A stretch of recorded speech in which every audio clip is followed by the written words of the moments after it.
Suleiman Malik has every reason to be happy. He's about to open his mosque, one of the first with a minaret in eastern Germany. But he's also worried. It needs to be protected by a 2-meter-high fence.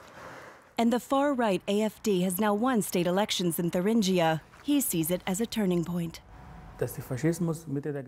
It's long been clear that fascism has become mainstream. I've experienced it firsthand, and that's why it didn't surprise me at all. I've always warned about it. We've always warned about it. There's a reason for his gloomy assessment. Back in 2017, there were protests against the construction of the new mosque right from the start. Members of a right-wing group erected dozens of wooden crosses opposite the construction site. But Suleiman enjoyed the support of Thuringia's chief minister, Bodo Ramelow.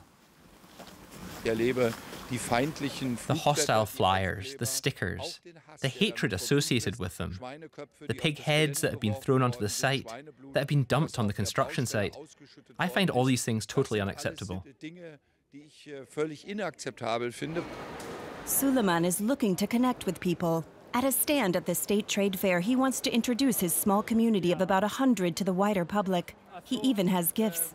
Let me give you a pen. His most powerful ally, Bodo Ramelow, drops by during his official tour of the fair. You doing well? These are exciting times politically. That's just the way it is. Our community is on your side. Well, anyone can do easy. Yes, I know. The two men know and appreciate each other. I still don't understand why people who are not at all religious are suddenly taking such an aggressive action against the Ahmadiyya community. This is a group, a part of our communal life, facing death threats in its home country of Pakistan. There are good reasons for us to protect them. The Ahmadis are a conservative Muslim community persecuted in a number of Islamic countries.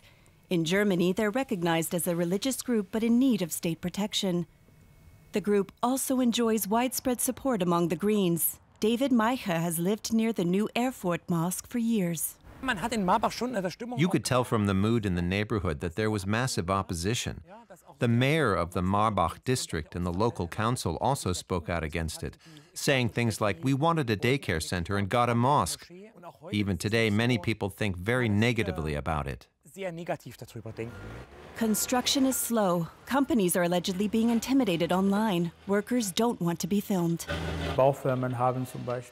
Construction companies, for example, did not accept orders or canceled orders that had already been placed because they were afraid of being attacked. A kind of protest service has been taking place almost every Monday evening for about 7 years. Suleiman has given up talking to them. They don't want to listen. You can't converse with these people. Opponents of the mosque have been given a boost.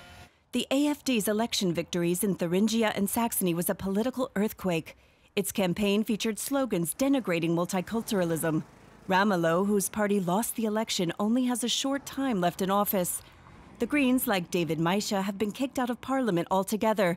The AfD is now the largest faction in state parliament, and its stance on the mosque is clear. We don't like it. We don't like it.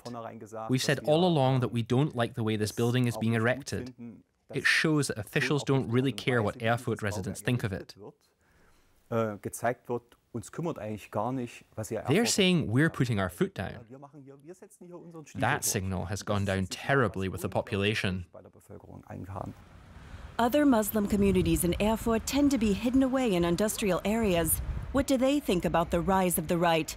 They won't talk to us on camera. Meiche has an explanation.